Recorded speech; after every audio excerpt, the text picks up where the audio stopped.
Queridos hermanos, vamos a dar inicio a la sesión número 17 de nuestro curso bíblico, Los Hechos de los Apóstoles. En el nombre del Padre, y del Hijo, y del Espíritu Santo. Amén. Padre nuestro que estás en el cielo, santificado sea tu nombre.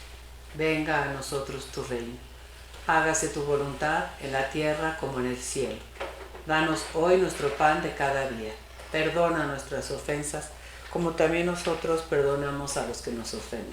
No nos dejes caer en la tentación y líbranos del mal. Dios te salve María, llena eres de gracia, el Señor es contigo. Bendita eres entre todas las mujeres y bendito es el fruto de tu vientre Jesús. Santa María, Madre de Dios, ruega por nosotros pecadores, ahora y en la hora de nuestra muerte. Amén. Oh Espíritu Santo, don de Dios y fuerza de lo alto, fuente de agua brotante de vida eterna, desciende y mora en nuestros corazones. Haznos verdaderos adoradores del Padre, condúcenos a la plenitud de la verdad y transfórmanos en testigos de Jesús para llevar su nombre hasta los confines de la tierra. Amén.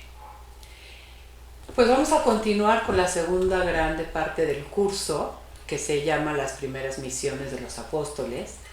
Primero vimos una introducción muy general, después vimos un tema que se llama la Iglesia naciente y ahora estamos en la segunda grande parte que se llama las misiones de los apóstoles. Y habíamos comentado que íbamos a tratar 6 subtemas. Vimos ya la institución de los 7 ministros helenistas, vimos la historia de Esteban con su martirio y vimos también la actividad de Felipe.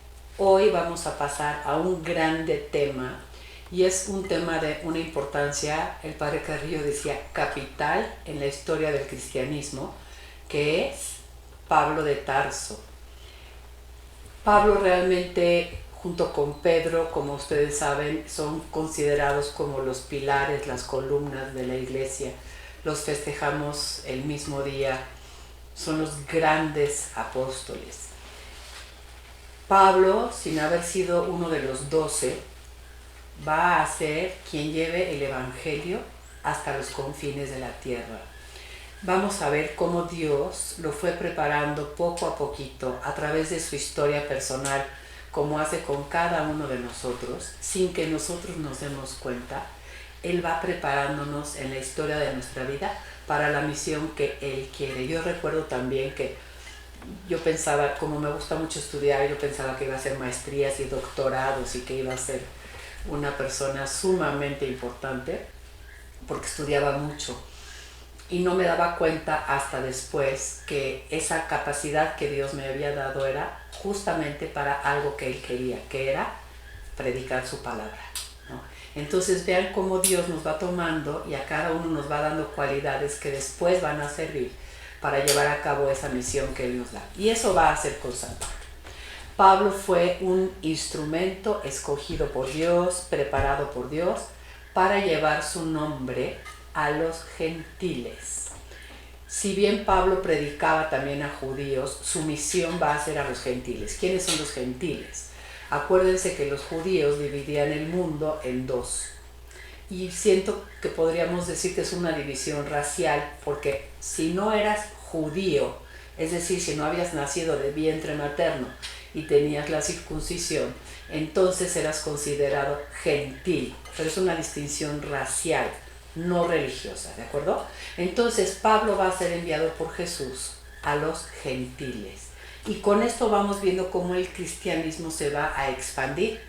Ya no solamente el evangelio es predicado a judíos, hebreos, ni solamente a judíos helenistas, ni solamente a prosélitos, sino que con Pablo de Tarso se va a abrir el campo de trabajo de los misioneros y el evangelio va a llegar a todo el imperio grecorromano, gracias a la actividad de San Pablo. Pablo va a recorrer muchos lugares, va a fundar iglesias y en algún momento va a escribir cartas a esas iglesias, que son las que nosotros leemos en la liturgia. Estas cartas son dirigidas a comunidades específicas, con problemas específicos que viven una situación concreta, y Pablo quiere dar respuesta, en otras ocasiones quiere animarlos, en otra quiere reprenderlos, en una ocasión querrá exhortarlos a perseverar, o sea, son diferentes situaciones. Y entonces, cuando las estudiemos más adelante, si Dios nos permite, vamos a ver cómo, pues sí, podemos hacer una aplicación general de lo que Pablo escriba en ellas, pero nunca podemos olvidar que están dirigidas a estas comunidades muy concretas que vamos a empezar a conocer en Hechos de los Apóstoles. ¿Por qué? Porque San Lucas, que es el autor, va a tomar a Pablo, hombre judío, helenista, que ha estudiado en la Universidad de Tarso, que tiene una preparación, vamos a decir, grecorromana.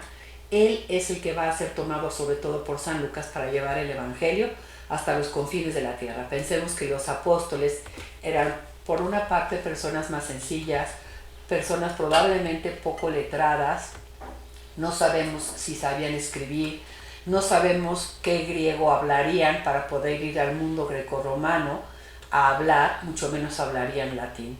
Pero Pablo estaba preparado para todo eso. En la Universidad de Tarso había estudiado retórica, que era así como lo que se estudiaba para poder expresarte. Entonces vean cómo pues Dios nos va tomando a cada uno con las cualidades que Él nos da para la misión que Él necesita. Entonces vamos a ver como unos datos generales sobre Pablo. Su nombre es Saulo o Saúl, como el primer rey de Israel. Y él es judío de raza, pero nacido en una ciudad libre del imperio que se llamaba Tarso, de la provincia romana de Cilicia. Probablemente estén viendo ahora un mapa en el que está localizado la ciudad de nacimiento de Pablo. Se piensa que los padres de Pablo tuvieron que huir en algún momento de Palestina y se establecieron en esta ciudad. Lo importante es que Pablo nació ahí. Cuando nació Pablo, la verdad es que no se ponen de acuerdo los estudiosos, lo sitúan entre el año 0 y el año 10. El Papa Benedicto XVI, cuando conmemoró el nacimiento de Pablo, sus 2000 años de nacimiento, tomó como fecha de nacimiento de Pablo el año 8 de nuestra era, claro, y celebró el año de San Pablo en 2008. El padre Carrillo nos decía, como no sabemos realmente con precisión qué fecha fue, vamos a tomar nosotros para el estudio el año 5, que está entre el 0 y el 10, pero es más sencillo llevar las cuentas cuando tomamos el año 5 que el año 8. No hay problema, a veces lo digo y sé que suena como trivial, pero no importa, es irrelevante en qué año nació San Pablo. Sabemos que fue entre el año 0 y el año 10. Bueno, nacido en Tarso de Cilicia, hijo de judíos, descendiente de la tribu de Benjamín. Acuérdense que para un judío su tribu es importantísima. Fue educado los primeros 20 años de su vida en Tarso y también en su familia. O sea, su religión la fue aprendiendo en su familia y además los conocimientos normales de cualquier muchacho de su época en la ciudad de Tarso, y fue a la sinagoga. Pero como a los 20 años termina sus estudios y toma la decisión de ir a estudiar a Jerusalén. Era un hombre profundamente religioso. Llega a Jerusalén y estudia con un rabino que era fariseo y se llamaba Gamaliel. Gamaliel, ya hemos oído hablar de él, un rabino muy, vamos a decir, un poquito menos estricto que otros rabinos de Jerusalén, y Pablo va a estudiar con él. ¿Y qué se estudiaba? Se estudiaba el hebreo, se estudiaban Tanakh, que es la Torá, Nevi'im, que son los profetas, y Ketuvim, que son los escritos, o sea, toda la escritura judía. Pero además se estudiaban las tradiciones orales de los rabinos, tradiciones que venían de mucho tiempo. Y Pablo estudió todo eso en Jerusalén. Hacia el año 33 pensamos que fue la conversión de San Pablo. Vamos a situarlo en el año 33. Consideramos poco probable que Pablo haya conocido a Jesús, porque si Jesús estuvo en Jerusalén, supongamos que algún momento llamó la atención porque generaba esperanzas mesiánicas. Si Pablo se enteró de eso, probablemente no le dio importancia porque muchos otros habían reclamado Mesías. Entonces, no creemos que Pablo haya conocido a Jesús de Nazaret. Lo que sabemos es que yendo hacia Damasco, que en ese momento era la capital de Siria, Pablo es encontrado por Jesús cuando está en el clímax de su celo por el judaísmo. Pablo ve a los cristianos como una secta que está apartando a su pueblo de la fe en Yahvé y quiere perseguirlos. Y es en ese momento, yendo camino de Damasco, vamos a leer ahora el texto, cuando Jesús lo encuentra. Y es muy bonito el título que pone el padre Carrillo, porque él pone Pablo encontrado por Jesús. Pablo no buscaba a Jesús, Pablo perseguía a cristianos, pero Jesús le va a salir al encuentro. Es un acontecimiento tan importante que en el libro de los Hechos de los Apóstoles tenemos 3 relatos sobre la conversión de San Pablo, sobre esta conversión que tuvo lugar en el camino de Damasco. Uno está, el primero, y es el orden en el que vamos en nuestro estudio, en el capítulo 9, otro va a estar en el capítulo 22 y otro en el capítulo 26. Tratándose de la conversión de San Pablo, es importante que tengamos los 3 textos presentes, aunque vamos a realizar el estudio nada más a partir del primero, que es el del capítulo 9, que también es el más breve. Entonces vamos a abrir nuestra Biblia en el capítulo 9 de Hechos de los Apóstoles, y dice así. Les recomiendo otra vez poner en su Biblia la fecha, porque en Hechos de los Apóstoles, como se trata de ir mostrando el itinerario de la expansión del cristianismo, es interesante ver los años en los que van sucediendo los acontecimientos. Dice así: entre tanto, Saulo, fíjense cómo todavía Lucas utiliza su nombre hebreo, respirando todavía amenazas y muerte contra los discípulos del Señor, se presentó al sumo sacerdote y le pidió cartas para las sinagogas de Damasco, con el fin de obtener permiso para llevar presos a Jerusalén a hombres o mujeres que encontrase seguidores del camino. En un principio a los seguidores de Jesús, que había dicho yo soy el camino, les decían seguidores del camino. Pero yendo de camino, cuando estaba ya cerca de Damasco, lo envolvió de pronto una luz venida del cielo. Cayó en tierra y oyó una voz que le decía: Saúl, Saúl, ¿por qué me persigues? Él preguntó: ¿quién eres, Señor? Y él: yo soy Jesús, a quien tú persigues. Pero levántate, entra en la ciudad y te dirán lo que debes hacer.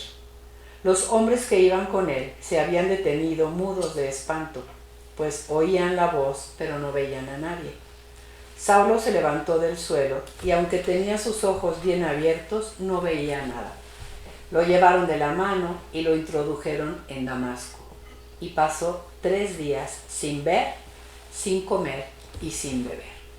Este es el relato que vamos a tomar de base para el estudio en un momentito. Primero quiero leer los otros 2 para que veamos, hay similitudes y sobre todo con el último hay diferencias y como complementos importantes que hay que mencionar. El segundo relato de la conversión de San Pablo entonces está en el capítulo 22. Es cuando San Pablo tiene que dar un testimonio a los judíos de Jerusalén. No voy a leer completo la introducción, sino lo que nos interesa, que es el relato de su conversión, que está a partir del versículo, vamos a leer desde el versículo 4. Hechos de los Apóstoles, capítulo 22, versículo 4. Yo perseguí a muerte a este camino, encadenando y encarcelando a hombres y mujeres, como pueden certificarlo el sumo sacerdote y todo el consejo de ancianos. De ellos recibí también cartas para los hermanos de Damasco, y me puse en camino con intención de traer también encadenados a Jerusalén a todos los judíos que se hubieran convertido ahí, para que fueran castigados. Tomemos en cuenta el celo de Pablo por Yahvé, su Dios. Para Pablo, él no entiende este grupo que acaba de surgir, que se empieza como a separar en sus creencias del judaísmo. Para él es una como afrenta a Yahvé, su Dios, y él tiene que defenderlo. Versículo 6. Pero yendo de camino, estando ya cerca de Damasco hacia el mediodía, me envolvió de repente una gran luz venida del cielo. Fíjense cómo el primer relato está en tercera persona y el relato del capítulo 22 y el del capítulo 26 están en primera persona. Es la narración de labios de Pablo. Caí entonces al suelo y oí una voz que me decía: Saúl, Saúl, ¿por qué me persigues? Yo respondí: ¿quién eres, Señor? Me dijo: yo soy Jesús Nazoreo, a quien tú persigues. En el relato del capítulo 9 nada más había dicho yo soy Jesús. Ahora dice yo soy Jesús Nazoreo, a quien tú persigues. Los que estaban ahí vieron la luz, pero no oyeron la voz del que me hablaba. Pregunté entonces, ¿qué he de hacer, Señor? El Señor me respondió, levántate y vete a Damasco. Ahí se te dirá todo lo que está establecido que hagas.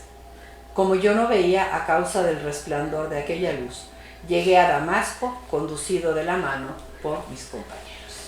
Este fue el segundo relato de la conversión. Y en el capítulo 26, Pablo da un nuevo testimonio ahora delante del rey Herodes Agripa y va a decir así, capítulo 26, vamos a leer desde el versículo 12.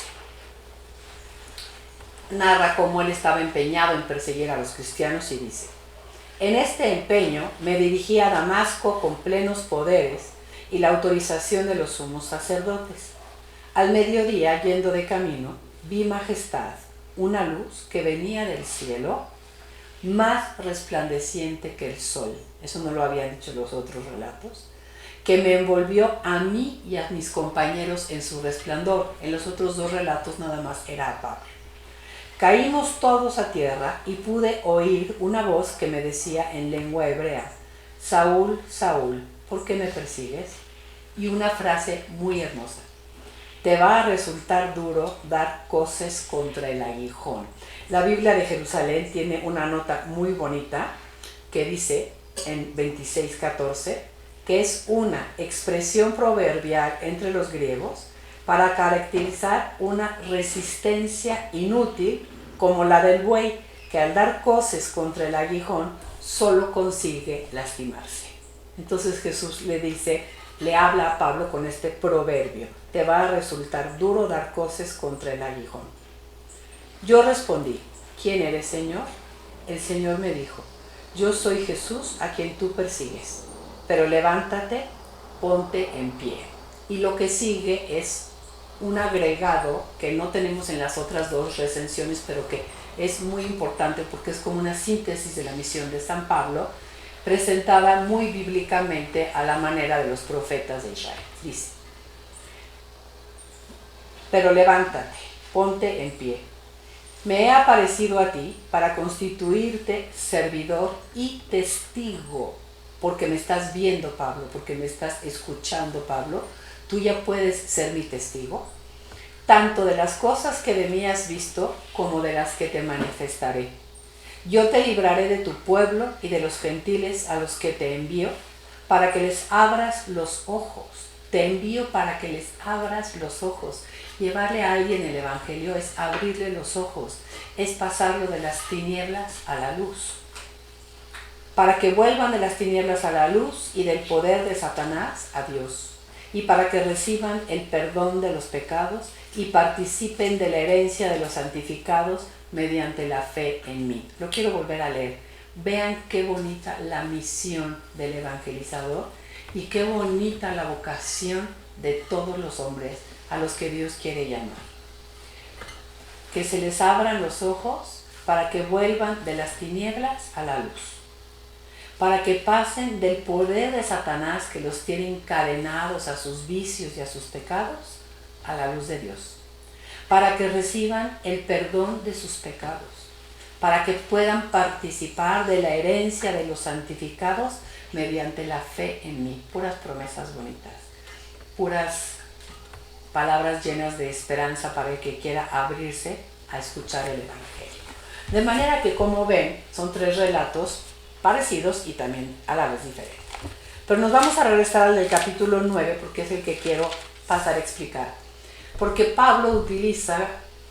Lucas, en esta conversión de Pablo, utiliza elementos bíblicos. No nada más nos dice una frase así escueta, Pablo iba de camino de Damasco, Jesús se le apareció y se convirtió. No, habla de una luz, habla de Pablo que cae por tierra, Jesús le dice una palabra que es yo soy, Pablo le dice a Jesús Señor, Pablo se queda ciego. Entonces todos esos son los elementos bíblicos que hay que estudiar para que enriquezcamos nuestro relato y no nada más leamos Pablo se convirtió, ¿de acuerdo? Lucas sigue todo este procedimiento literario para enriquecernos el relato.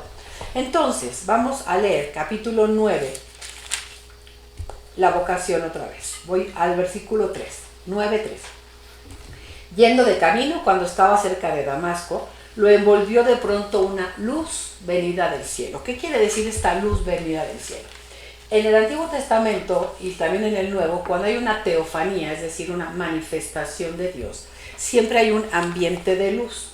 Vamos, por ejemplo, a ver cuando Dios habla con Moisés en el capítulo 19 del Éxodo.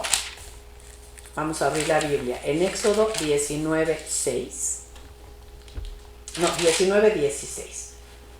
Dice así: al tercer día, al rayar el alba, o sea, cuando empieza a salir la luz, hubo truenos y relámpagos al rayar el alba. Y en ese momento hubo una densa nube que cubría el monte, una voz como de trompeta, y es la aparición que Dios tiene a el pueblo de Israel y a Moisés.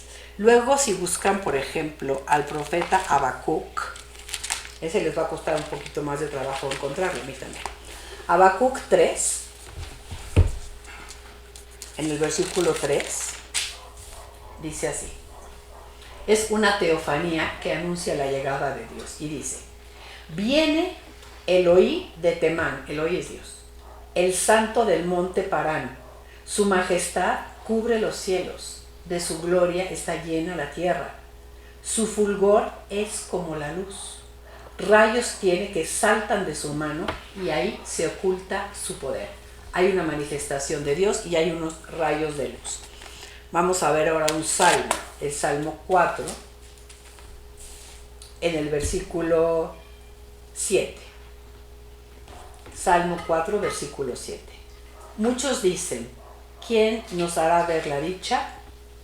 Haz brillar sobre nosotros la luz de tu rostro.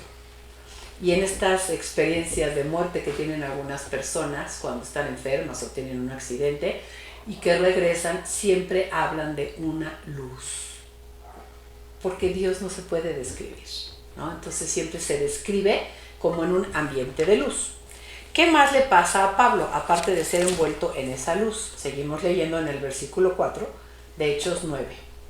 Cayó en tierra y oyó una voz. Entonces ve algo, una luz, ya tenemos el elemento visual y ahora vamos a tener el elemento auditivo para tener los dos verbos del testimonio, ver y oír, que van a constituir a Pablo en testigo de Jesús resucitado. Cayó por tierra. ¿Qué les pasaba a los profetas de Israel cuando Dios les hablaba? Vamos a ver, por ejemplo, cuando Dios le da su vocación al profeta Ezequiel. En el capítulo 1, en el versículo 28, les voy a leer la visión de Ezequiel, que tiene una visión de Dios. Dice: vi luego como el destello de un relámpago, como un fuego que la envolvía alrededor desde lo que parecía ser sus caderas para arriba. Y en el versículo 28, después de esa luz, se parecía al arco iris que aparece en las nubes los días de lluvia. Tal era el aspecto de este resplandor a su alrededor. Parecía la gloria de Yahvé. A su vista caí rostro en tierra. Entonces los profetas, como una manera de postrarse, de reconocer la divinidad de quien les habla, caen rostro en tierra. Me regreso a los hechos. Y esa voz, y oye una voz que le dice: Saúl, Saúl, ¿por qué me persigues? Es muy chistoso, pero en la Biblia, cuando Dios le va a dar a alguien una misión muy importante, le llama 2 veces por su nombre. O cuando le va a comunicar un importante mensaje, también le llama por su nombre 2 veces. Al pobrecito de Abraham, cuando le va a pedir el sacrificio de su hijo, le llama 2 veces. Vamos a leer Génesis 22:1. Dice así: transcurridos estos acontecimientos, Dios puso a prueba a Abraham y le dijo: Abraham, Abraham. Le llama 2 veces por su nombre. A Moisés también. A Moisés en el capítulo 3 del Éxodo, cuando Dios le llama y le da su misión, en el versículo 3, Moisés ve la zarza ardiendo y dice: voy a acercarme para ver este extraño caso, ¿por qué no se consume la zarza? Cuando Yahvé vio que Moisés se acercaba para mirar, le llamó de en medio de la zarza y le dijo: Moisés, Moisés. Entonces Pablo, que es un rabino, es un fariseo letrado, sabe muy bien que oír 2 veces tu nombre, haber visto la luz, él sabe que está delante de la presencia de Dios, sabe que está en un ambiente de lo divino, y entonces por eso dice: ¿quién eres, Señor? Y Señor, en labios de un judío como Pablo, solamente se le dice a Dios. Decirle ¿quién eres, Señor?, es reconocer que está ante la presencia de lo divino. Y le contesta Jesús: yo soy Jesús. Y yo soy es aquel nombre que Dios le reveló a Moisés en el capítulo 3 del Éxodo, cuando Moisés le dice: ¿cuál es tu nombre? ¿Qué le voy a decir a los israelitas? Y Dios le dijo: yo soy el que soy. Y ahora Jesús se le revela a Pablo y le dice: yo soy Jesús.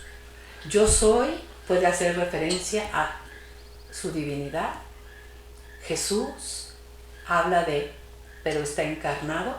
¿Y qué ha oído Pablo de Jesús? Que se ha hecho llamar, que ha reconocido y que ha sido reconocido como el Mesías. Entonces a Pablo le queda claro que ha tenido un encuentro con Jesús, que es el Mesías, pero que es Dios.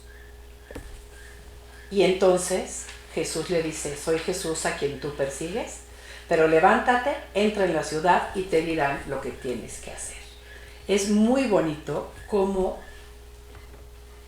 Pablo va a tener que hacer como Abraham, va a tener que hacer como Moisés y va a tener que hacer como nosotros un acto de fe. Pablo tiene que caminar en la fe. Levántate, ve a la ciudad y ahí se te dirá lo que tienes que hacer. Pablo se queda deslumbrado por aquella luz y dice el texto que quedó ciego. La próxima clase veremos en qué consiste quedar ciego. Nada más quiero leer otro relato para complementar y terminar. En la epístola a los Gálatas, cuando Pablo narra también de otra manera su conversión. Está en el capítulo 1 de la epístola a los Gálatas, en el versículo 13. Seguramente habéis oído hablar de mi conducta anterior en el judaísmo, cuán encarnizadamente perseguía a la iglesia de Dios para destruirla, y cómo superaba en el judaísmo a muchos compatriotas de mi generación, aventajándoles en el celo por las tradiciones de mis antepasados. Mas cuando aquel que me separó desde el seno de mi madre y me llamó por su gracia, tuvo a bien revelar en mí a su Hijo para que yo lo anunciara a los gentiles. Esa es otra narración, como tenemos otras, ahí tienen las citas que están apareciendo en su pantalla, sobre recuerdos que Pablo tiene sobre el momento de su vocación. Y con eso damos fin a esta clase número 17, que va a continuar en la próxima sesión número 18. Alabado sea Jesucristo.